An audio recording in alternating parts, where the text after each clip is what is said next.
said, do you know, for this reason, I knew, I mean, there are millions of people. Right.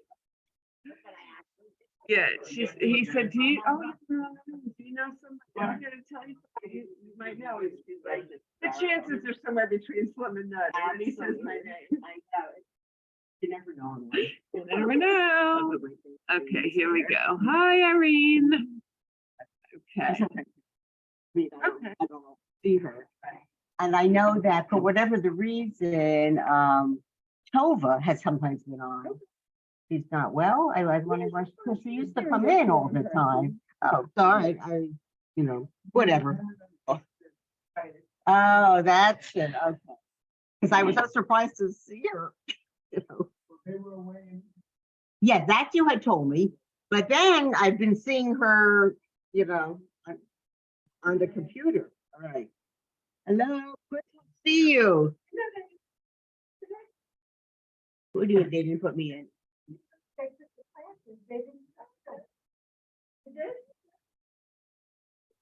They- I don't have it. I just have Rabbi Matthew. I don't know why.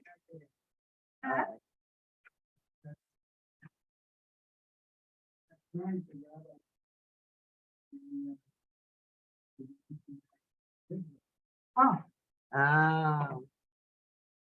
You get so busy. I want to give you out a few things. You what? Did you say something?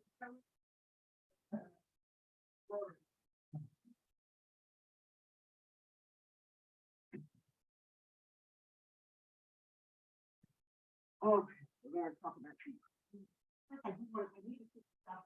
Those two what they were on my. They're very slowly she's coming away. She's not coming. And I hope some more people turn up. I don't know where they are. Yeah. So, well, that's why it's kind of hard. I believe in the yeah. Right. And Tova, I don't know, we'll see if she's.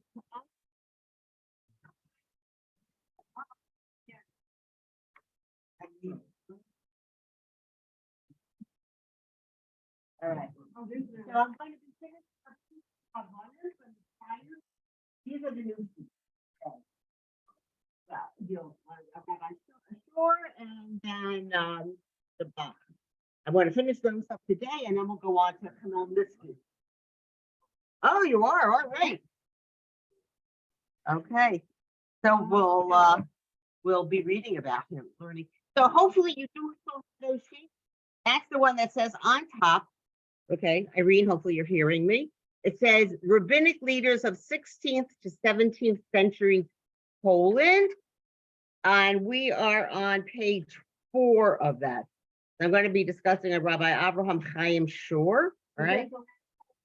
There's 4, 5, and 6. They're not numbered. Not the thing I just gave out to you today. Yeah, thing from last time.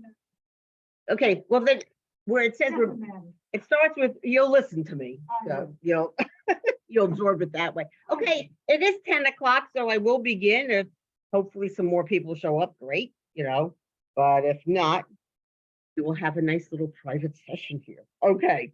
Now I looked at the calendar.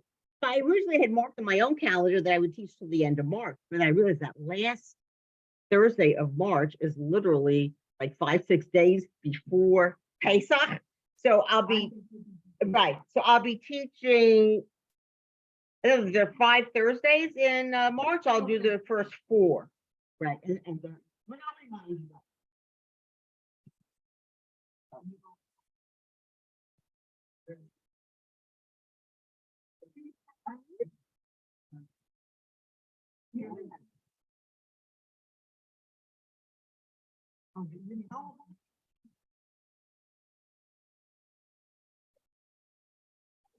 You're finishing up with last week?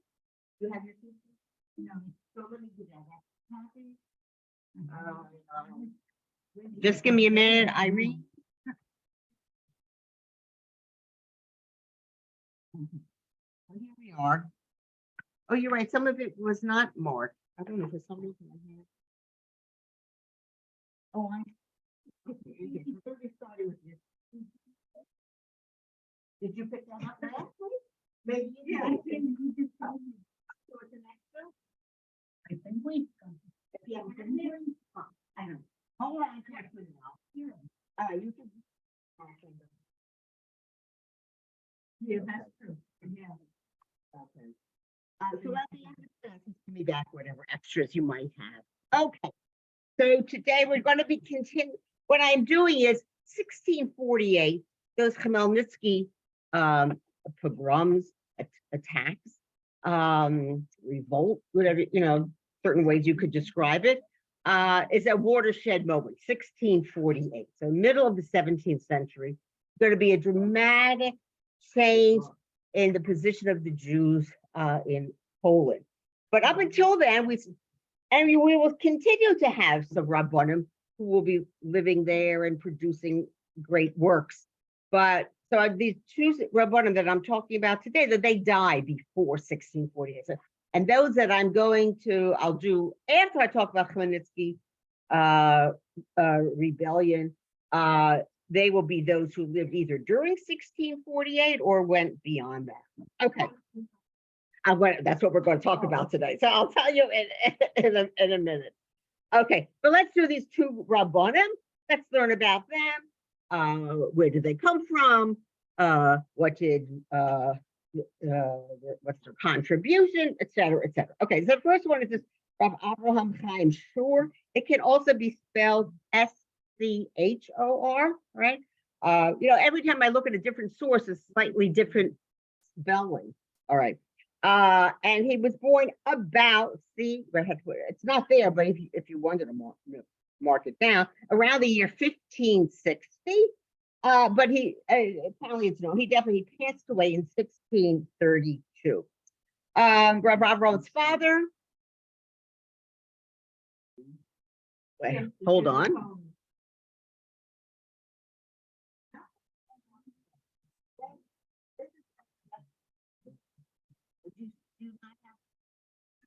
Hold on. I'll give them to you. But I was just going to say, because I don't have so many copies.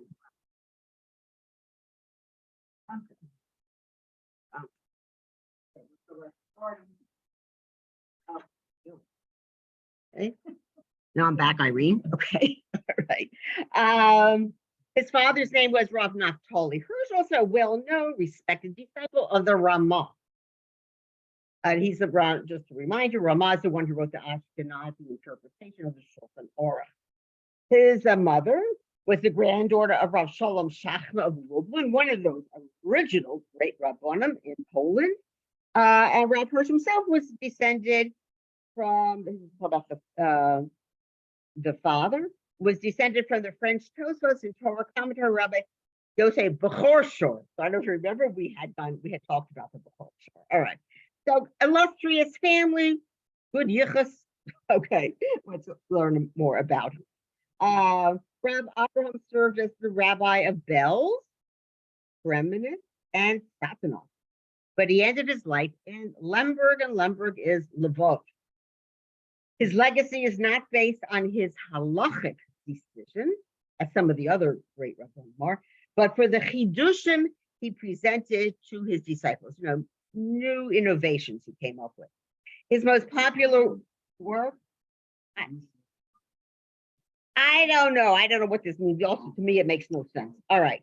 His most popular works are his chidushim on the Talmud, a novel interpretation, right, of the Gemara. And it's entitled Torah Chaim. The volume 1 was published in Lublin, 1608. And volume 2 was published in Krakow in 1634.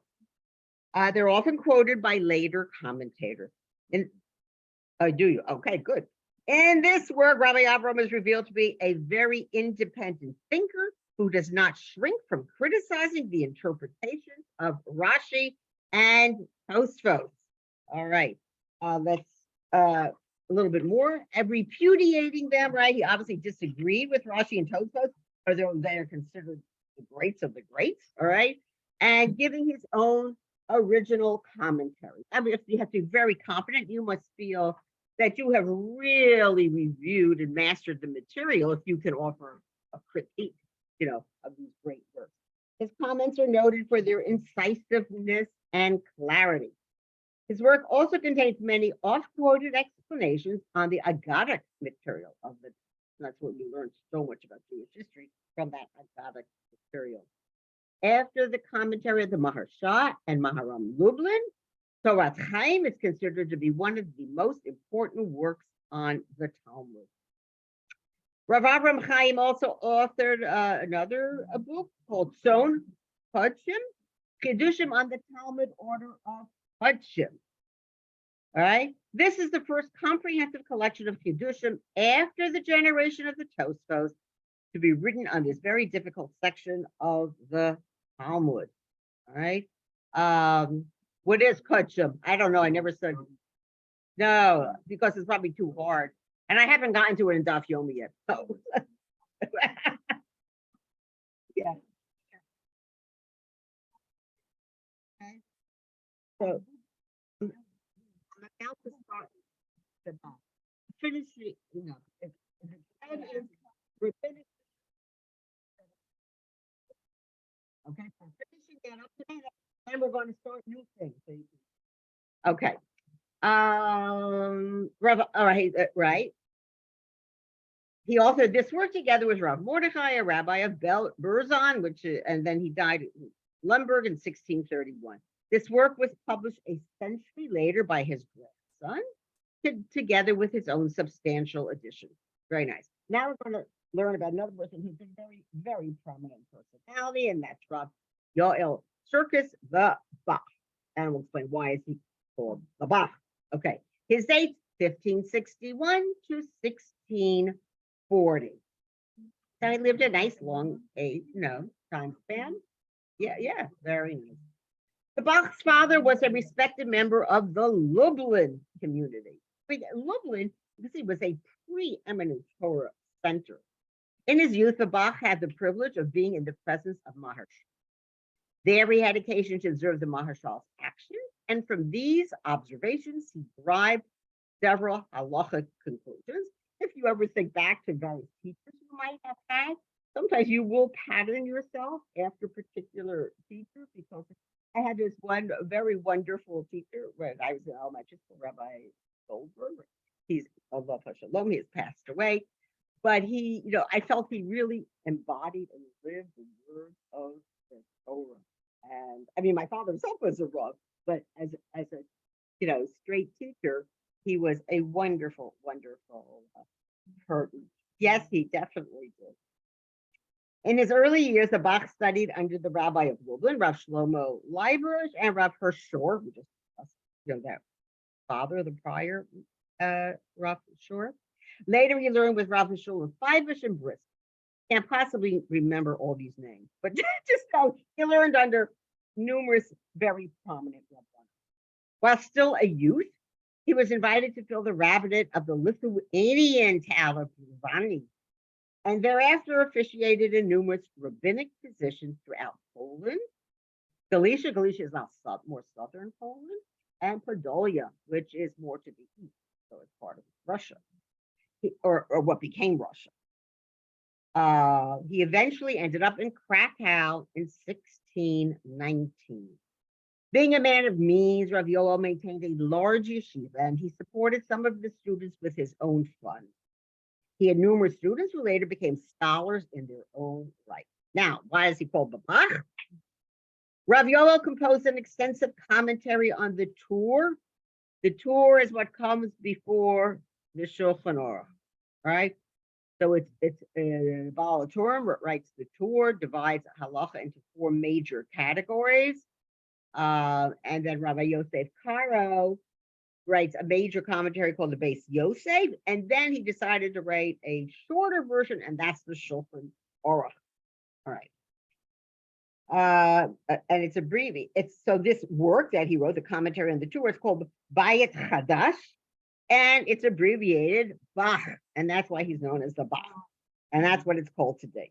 The commentary carefully analyzes the text of the tour. The sources for each passage, always important, always, you know, you want to, well, where did you get, what are you basing this on, right? So you want to go to the original source and the base Yosef commentary, which is obviously added after. Because tour is written first, then comes the base Yosef, then comes the Shulchan Aruch. This brought about new insights and sometimes even difficult decisions. You know, as time goes on and new things come to the fore, you know, you have to, you know, reanalyze, you know, the more original works and then come up to what you think is appropriate to your day. It is now printed in most editions of the tour. The Bach also wrote emendations to the entire printed Talmud text. You imagine how long it took. Yes. So if, again, if you look at a printed page of the Gemara, you will see, you know, the mission of the Gemara in the center, right in the where the fold is, the outside is Totos, but around it are other, what are called glosses, commentaries, and that's where you will find the Bach. Okay? And other ones, but he would be one of them. And he also wrote, obviously added to the commentaries of the Rashi, Tosfos, Rosh, and the Rif. The Rosh also had, you know, things around the page of the Gemara. These glosses appear in the margins, or I just described it, of the printed Talmudic text, and they are considered to be indispensable to its understanding. He also wrote a commentary on the Book of Ruth and a Kabbalistic commentary on our daily prayers. Again, look at that Kabbalah, that all these Rabbanim, right, from this time period, so nothing wrong with studying Kabbalah and, you know, integrating some of its principles or worldview, shall we say, into their regular learning. The Bach was outspoken and uncompromising in his opinions. He did not fear to voice them, even when his decisions countered some of his contemporaries. He ruled that Kadash, which counts as grain, which had taken root after Pesach, could be eaten in the diaspora, that means us, right? Chutz La'aretz. This was contrary to the ruling of the Ramah and what was the accepted ruling of his day. Legend has it that his outspokenness caused him to be dismissed from several rabbinic positions. And a lot of these guys, I had very, very strong personality. I mean, I guess I couldn't have risen to the position of greatness, you know, without encountering, you know, conflicts, you know, with other Rabbonim and other opinions. So we will not going to go on to a time period of Jewish history that is most painful. And, you know, the word pogrom is really what you would describe as attacks upon the Jews in the from 1880, let's say, to 1920. All right, those are pogroms. But a lot of these, but we do have other terrible attacks upon the Jews in Eastern Europe. But the word pogrom officially just really refers end of the 19th century into early 20th century. So you will see the word used to describe it, but that word came out at a later date. Now you'll see here, I put together, first of all, you have a map of Ukraine. Ukraine is Eastern Poland. In those days, it was part of Poland. All right, Eastern Poland. So I'll start off by talking about the one that says the Jews of mid 17th century Poland. But I did, you know, some further research. So I added some more material, and that will be the Cossack revolt. But we'll start off with doing the Jews. Yes, he was in Kiev. All right. All right. So let's start with this. The sheets that are titled "The Jews of the 17th Century Poland," and then I'll add, you know, more info, or we'll spend a little time to look at what I wrote. The following thing that I, you know, typed out for you. Okay, When the Jagiello dynasty died out in 1572, now this Jagiello dynasty, that was the one that united Poland and Albania. It lasted for about 200 years, and those were powerful kings. But again, the last descendant, dies in 1572. The more powerful nobles refused to permit another family to establish itself as hereditary rulers. It reminds me a bit, even in England, like with the Magna Carta, where they decided to limit, some of the powers of the king. So it was nobles. It wasn't the regular people got together. They were the ones who came up and wrote the document, the Magna Carta, in which the king had to adhere. Anyway, so here, there's no document per se, but they decided that's it. They were powerful enough in their own right, these nobles, and they don't want a powerful king telling them what to do. They prefer to elect a king, and naturally not a strong personality. Before electing one, they made sure that he would have as little power as possible. As a result, each one of the great Polish landowners became, in reality, almost independent in his own territory. He would make the rules, the regulations, collected taxes for just his province, while the king became merely a figurehead. The Polish state became weak and defenseless. You needed a strong central government, right? And it's not. And this is going to be to the detriment of the Jews as well, obviously. With no permanent central authority, it became a prey to the jealousies and rivalries. You could come in if you'd like. Oh, okay. It's important families. The Polish parliament, that's called the Diet, also suffered from a distortion of democracy. This is idiotic. Any member could veto a project, even if everybody else voted for it.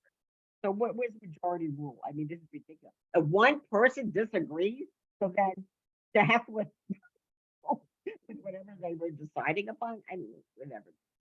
It's just like chaotic.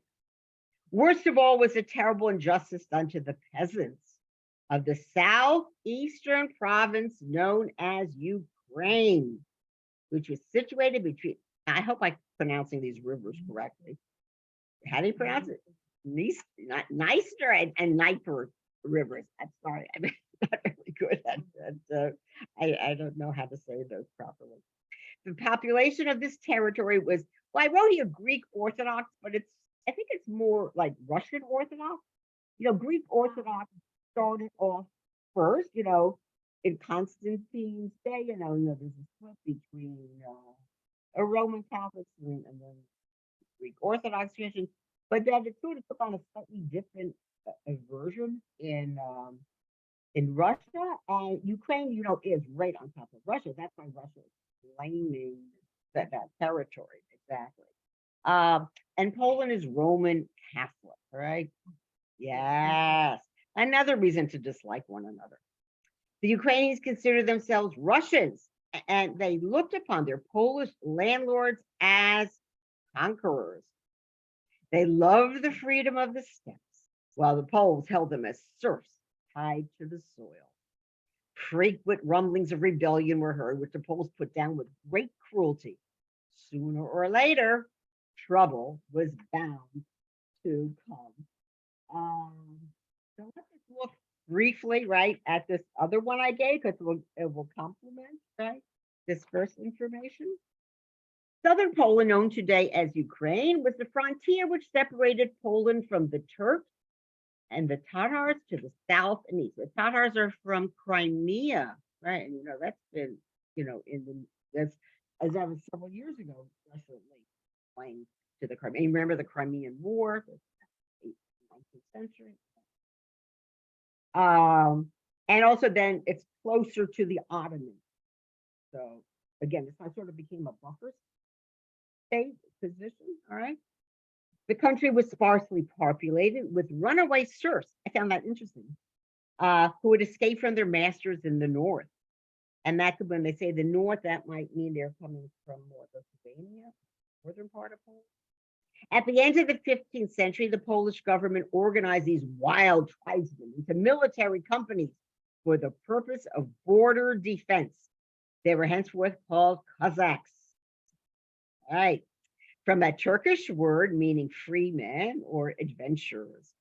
The Cossacks were ethnically related to the Russians, and they belonged to the Russian Orthodox Church. All right, so we're sort of setting up. You see what's happening here in Ukraine. It is officially part of Poland at this time in the 17th century, but they are much more closely aligned. Again, it would be ethnically, religiously with Russia, but they're also serving because of their position in southeastern Poland. They are this buffer zone with the Tatars who were further south and then moving beyond the Ottoman Empire. Okay. Okay, so let's see, what should I do?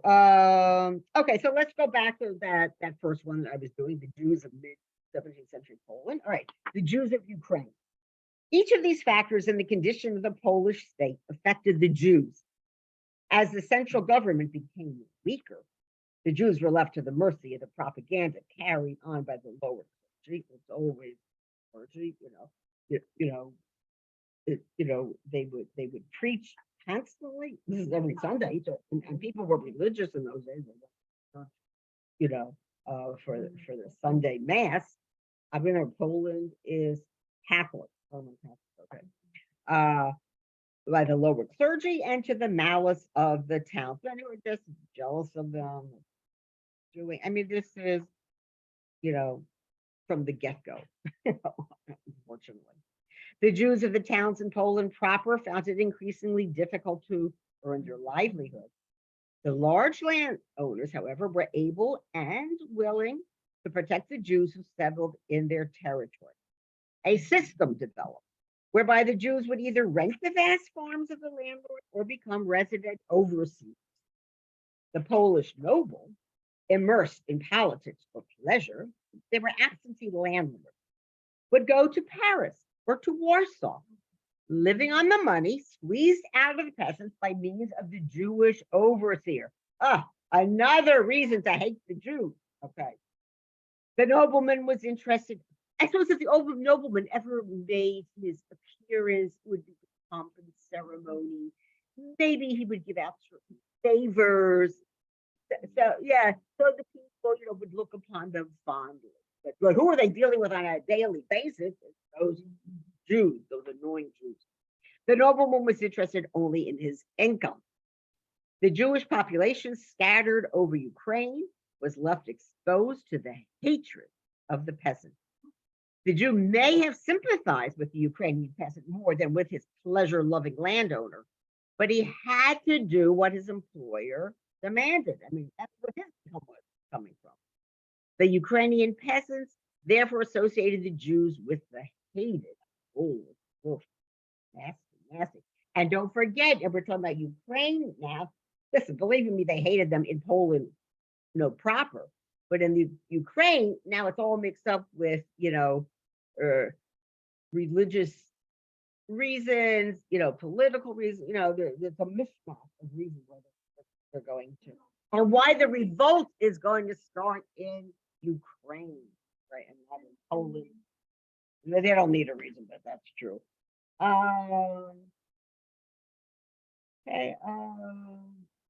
Okay, well, it's sort of the same thing. The second paragraph where I said the Cossack revolt, sort of, I'll just go over it, but it sort of repeats the same thing. As Poland expanded into the fertile Ukraine, Ukraine, is a very flat country. Remember, it's called the breadbasket of Europe because that's lots of wheat is grown. Remember, there was this conflict with the boats departing from Odessa filled with grain, and then the Russians allowed to pass. But countries in Africa, they're dependent on this grain. I guess this. I told you, I look in several sources and then I sort of combine everything. Right, exactly. It's research, right? I mean, sometimes I told you I'll Google something also to get some additional information, especially if I'm checking dates or locale, I'd like to, or it's a certain individual, so I'll look in Google, Besides which, I think I mentioned last time, obviously the main source they send you to is the PDF, which is fine and good, but it's not necessarily authenticated, right?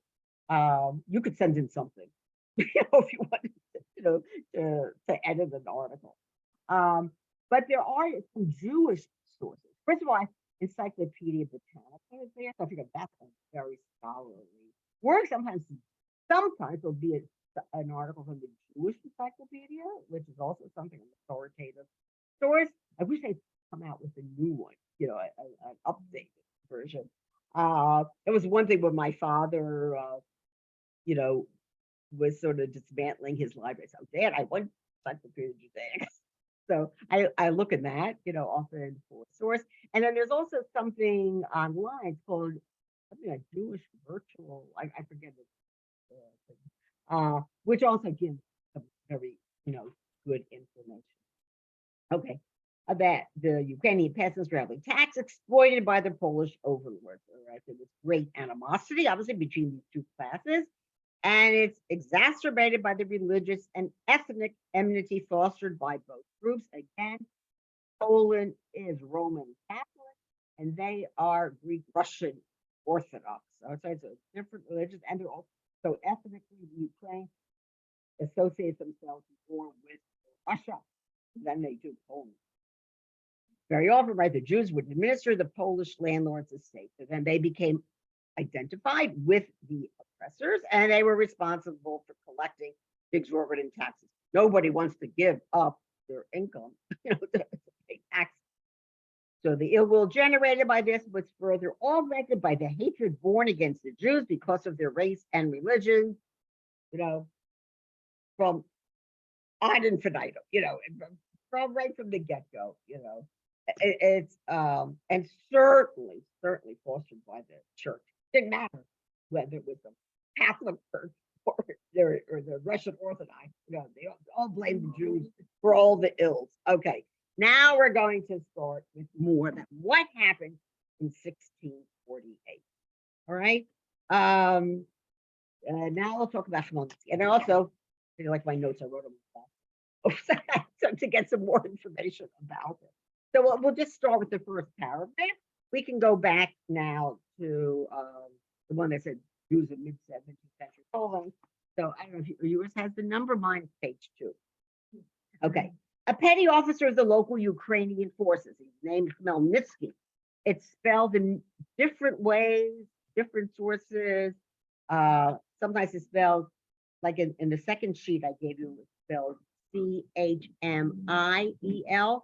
And when I looked it up, I think in Wikipedia, it had this even more bizarre spelling. But this is, I would say, Jewish source, Rabbi Weiner, he writes it like that with the CH. All right. Seeking revenge for a personal injury by a Polish noble. I'll tell you more about that in any case. He ran away across the Dnieper River into land as yet unconquered by the Poles. There he was welcomed by the free roaming, hard-riding, quarrelsome Ukrainians known as Cossacks. The Cossacks were always ready to go on a marauding expedition into Poland. Chmielnicki was able to unite their quarreling clans, and he also succeeded in entering into an alliance with the Tatars, who ruled over the Crimea. All right. They're sort of look Asiatic, pictures, right? Yeah. And some of the land between the Black and the Chmielnicki announced that he would invade Poland in order to free the Ukrainians. He's now like the Ukrainian national hero, and he would avenge their cause against the Poles and the Jews. Okay, now let me tell you a bit more about him. Bogdan, his name is Bogdan, Bogdan. All right, he was born about, again, we know about the year 1595. He dies in 1657. Okay. He came from, obviously, he comes from the Ukraine. Actually, I wrote here, this is from some said Ruthenia, which is Little Russia, whatever. He was born into the lesser Ukrainian nobility. He's not a peasant, right? Very often people who lead revolutions, they're not from the lower classes. I mean, look at somebody, like Lenin or Trotsky. I mean, these are not the most downtrodden of people, right? Yeah, yeah, you have to have some education, as just right, exactly. An exposure to different thought processes in the world, which will, you know, form your thinking. Okay, so he was born into this lesser Ukrainian nobility, and his mother actually had Cossack roots. All right. Let me just make sure. What do I want to say here? Okay, in 1617, he entered service with the Cossacks. And then apparently in 1619, he was in Moldavia.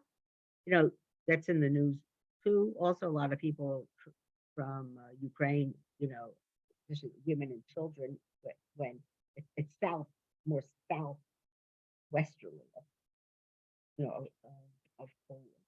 They escaped there.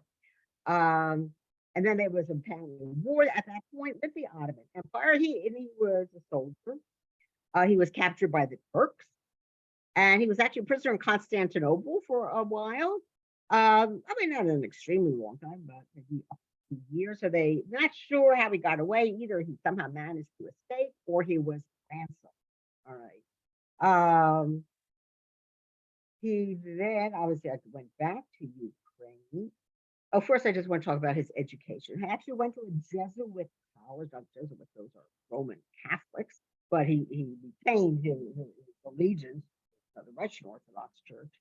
But there he learned Turkish and Tatar, those two languages. And he did get married. I believe he ended up with two wives. I think most of his children were from the first marriage, and he had three daughters and two sons. So, okay, he's returning now to Ukraine, and he actually becomes a hetman, a ruler, a leader, right, of a group of Cossacks. They were called, how can I pronounce this? Zaporogian Cossacks. All right, you see, slowly, so he's an educated man, right? He comes from the nobility. He's already time tested in battle, right? Engaged in warfare, and he comes back. And some people have an intrinsic ability to become a leader, something about their personality. So then he's made a head of one group of Cossacks, and they wanted to liberate Ukraine from those, nasty Poles and obviously the Jews who are, doing the bidding of the Poles. All right. So we'll leave that for there. Be a little bit more. I'll come back to about his background, but let's go on from now. Okay. So I'm back to that page 2 of the original sheet that I gave you, the one titled Jews of the mid-century, 17th century Poland. The decade beginning in 1648 was for the Jews of Poland what the 14th century had been for those of Germany. However, Poland now held more Jews than Germany 2 centuries before had. And the Jews of Poland had fewer protectors. Because in Germany, okay, they have all these various different, also noblemen or dukes, blah, blah, blah. But there is the Holy Roman Emperor. So as long as you consider the Jews, like Jews, like they were the serf, so to speak, of the emperor. So on occasion, he could step in to protect them, stop attacking my Jews, obviously source of income, for him. Here we have no strong king, all right? So there's nobody who's protecting the Jews whatsoever. Because of the weakness of the central government, many months passed before Poland could organize an army in the field. And even then, treachery and disunion were rampant. Okay, so this revolt is going to start among these Cossacks of Ukraine. But at this point, Poland is fragmented again among all these various noble properties, and it's going to take them a while to get an army together, to fight back against the Cossacks. The Khmelnytsky hordes and their Tatar allies penetrated deep into Polish territory before they stopped and turned back. and what happens to the Nebel. In the meantime, the slaughter of the Jews went on in southern and eastern Poland. So if you live in Western Poland, you're not being sacrificed. Okay? The first to meet their death were those living as overseers on the Polish estate. They were alone and cut off from any means of escape. Those Jews living in larger communities were better able to protect themselves. Together with local Poles, they fought off Khmelnytsky as long as they could, but without military aid. Remember, I told you Poland is not organized, so there's no like one main army. The civilian population could not withstand siege and attack. Then the slaughter would begin. I guess it become these bloodthirsty hordes, and they're just coming in, obviously no morals whatsoever. Indiscriminate of Poles or Jews. They are attacking Poles too. It's not just the Jews. Of course, we always suffer a major portion of it. Sometimes Christians of the towns thought they could purchase their own safety with the blood of their Jewish neighbor. Don't attack me, don't bother me. Over there, there's a Jewish, house. Go after them, right? But the Polish population would spare no more than they had spared the Jews.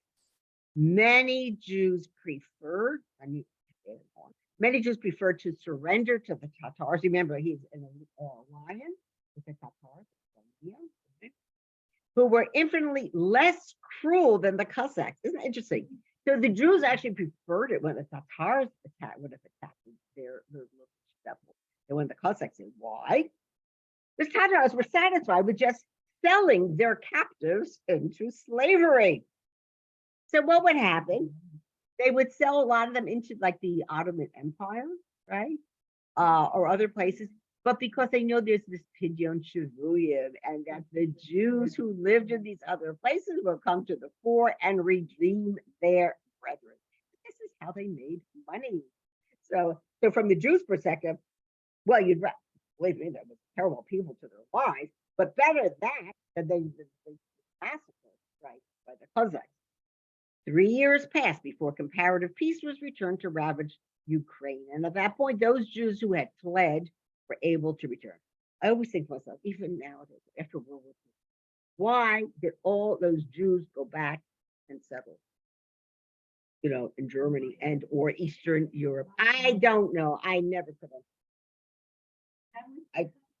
I guess it's a comfort level to be where people, they're speaking your language, custom. I know. It's not something I can't comprehend why. But never. So, and now the Jews in Russia, with Putin carrying on like a maniac, it's very dangerous. Up until now, they've been his best buddies, but, times are changing and he's turning against them. And that's why Israel's caught in this awful bind. Ukraine appeals to them and they want them to. They are, but not that they want what's that?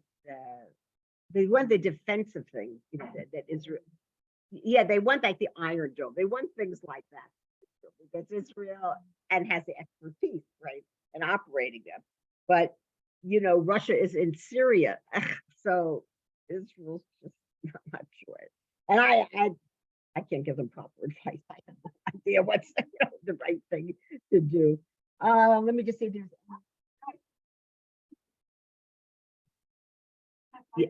Oh, so many had come. No, there's still probably there 1 million, 2 million. I mean, there's still a large Jewish population in Russia. Okay, let's go back. Right. Well, yes. Well, this has been going on years like that. Then again, so you see, I gave you the map. Now, where it says Poland on that map, I mean, let's look at the small place. I mean, it's not. And remember, Poland, Lithuania is one huge, kingdom. All right. Well, even though the kingdom is figured out, it's still called a Commonwealth. Poland dash Lithuania. That comes later. We're not talking. We're talking about. No, it's very end of the 18th, mostly 19th century, and then into the 20th century.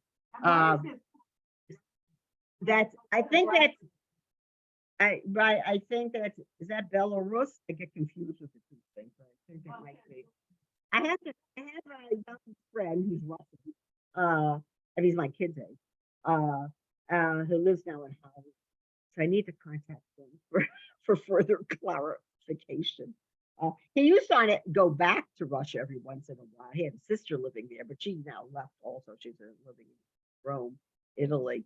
But when he went there, he could just talk Russian, with everybody. He has still an accent, obviously, because he came here as a man. He went he went for education here, and then he decided to stay on. In any case, so let's just turn now to this other one, the one that says the Cossack Revolt, and the end, that last paragraph. In the early revolts of the Cossacks, so now we're going back even a little bit further in history to what led up. I mean, is this the first time that they're having attacks upon Jews? No. Okay. In the early revolts of the Cossacks, so it starts already here, the very, end of that 16th, going into the 17th century. So there were some attacks upon Jews, 1591 to 1593, and then again in 1630. This is not coming just totally out of the blue, all right? There have been attacks upon the Jews, but not to the massive scale as it will be under Khmelnytsky. The Jews were not singled out as targets for revenge, but in the later abortive revolt, okay, so there's another revolt though in 1637, getting closer and closer to that 1648 date. Some 200 Jews were killed. It's all right. So then we learned about already because I read a book on Khmelnytsky. He forged an alliance right then with those Tatars of Crimea, and the banner of revolt is raised throughout Ukraine. This initial battle, Cossacks defeated the Poles. So I told you because the Poles are disorganized; they don't have a proper army to fight against the Cossacks. And don't forget, they themselves had organized the Cossacks into military units going back. The victory crazed Cossacks, egged on by Russian Orthodox priests who urged them to put the infidels to the sword, which would be both Jews and Catholics. So I mean, you can just understand the animosity, right? Exactly. Who urged them to put the sword and a range of Ukraine, bringing desolation wherever they will. This is interesting. The Jews were given the choice to convert or be killed. This sort of reminds you in Spain, right? Since they largely refused the first option, right, meaning the Jews, obviously, they were massacred by the thousands. Men, women, and children were subjected to the most gruesome tortures and death. I mean, they would just have their swords and they would split people open, or they would. Well, I'm not even going to describe them. But I think as I was reading about this, I mean, there were accounts written then, and at that time, or shortly thereafter. So when I think that we talk about the Nazis and their brutality and what they did to women and children, but they're all the same. So it didn't just, wasn't just invented, on the 20th of Sivan, the Cossack bands took the town of Nemirov. All right, it's on the map.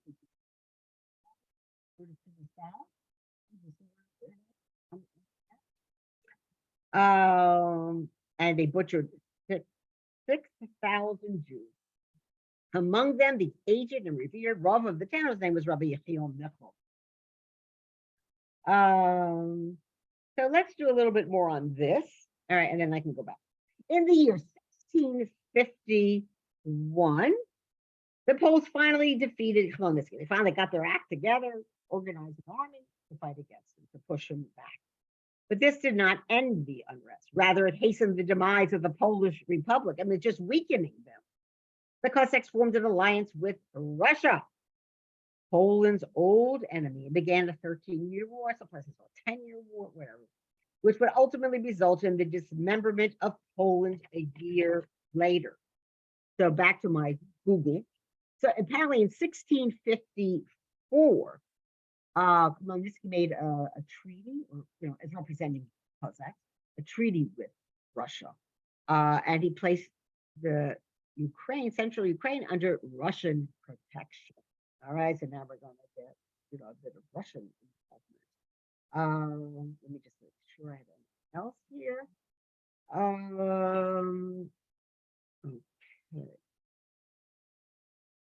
Okay. Okay. By the way, when we talk about Russia, they're also, you'll see them referred to as Muscovites, because the Russian, empire centered around Moscow. So they're referred to as Muscovites. Okay. Until 16, now we have this alliance now with Lithuania, Poland, it's called Poland, Commonwealth Poland, Lithuania. They're right, near the Russian border, right? And all right, in 1654-55, the Cossacks, together with their Russian allies, mounted an attack on Lithuania. So beforehand, it's happening in Western Ukraine and then into Eastern Poland, all right? But now they're going to go northward to Lithuania. They then began to butcher the Jewish population with great cruelty.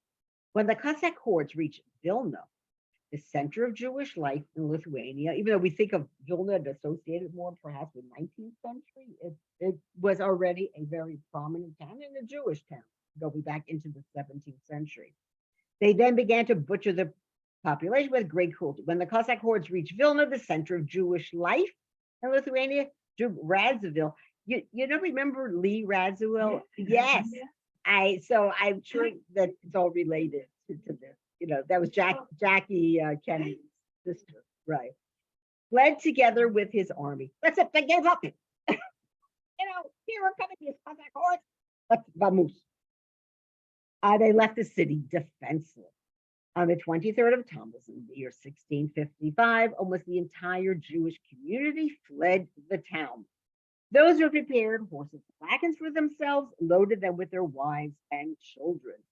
Those that had not prepared went on foot, taking their belongings and small children on their shoulders. The Cossacks killed 45,000 people on this day, not necessarily all Jews, combination. And they burned Vilna for 17 days. Don't forget, a lot of villas are wooden, right? So for 17 days. We'll come back to this. I actually was discussing this. My son Yafeel, who's the rabbi in Southfield, Michigan, Detroit area. He also teaches Jewish history. So you're going to see later, we'll come to a figure that people say, 100,000 Jews, lost their lives, in the Cossack attacks. But he said, first of all, there was no census, so we never knew 100% how many Jews are actually living. And it's so one source said there are already 1 million Jews there, maybe 1.5 million. I don't know. There were 3.3 million in the 20th century. I don't know that there were so many.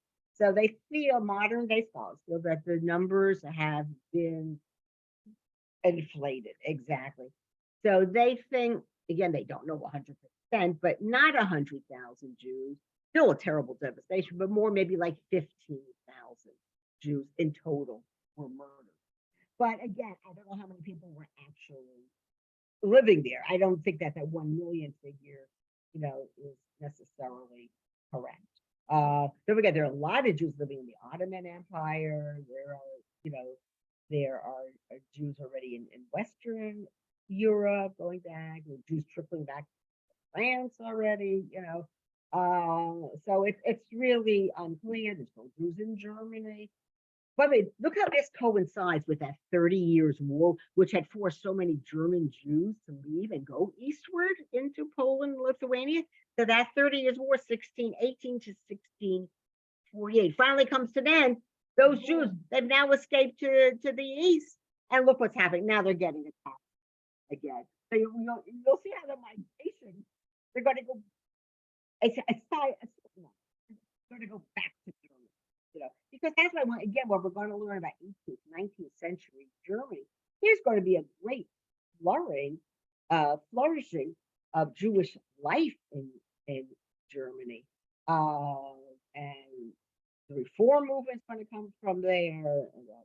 Mendelssohn, the 19th century, Ralph Hirsch, and economically, they did extremely well for themselves going back to Germany. So it's the Jews in Eastern Europe before the forgery. So, why do you think they all came to America? A million Jews came between 1880 when those pogroms broke out up until the year 1920.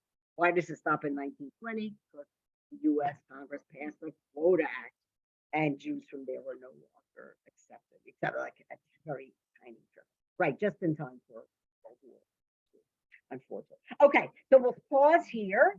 We'll continue next time to learn, exactly what happens with the rest of this war. And it's like a sad time period. I mean, I would say until those pogroms, this is one of the worst things that happened to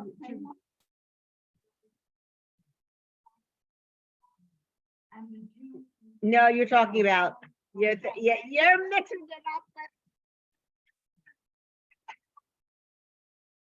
Right.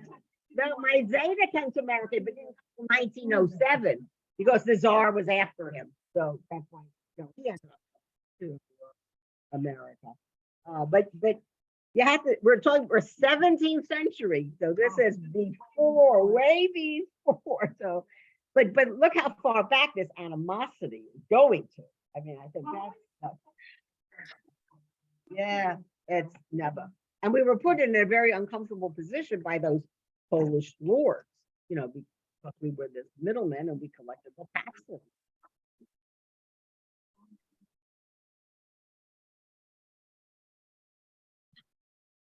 Another part of the world. Okay, thank you, Malcolm.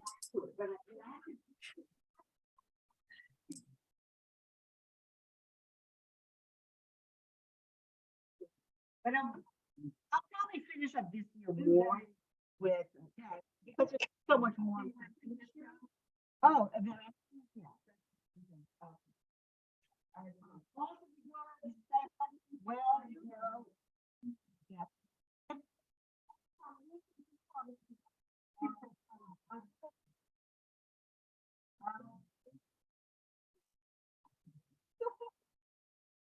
So, everybody, please invite them to return. I mean, I think this is the most interesting time period.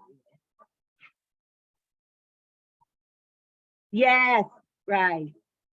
Yes, you mentioned, but it's back in March.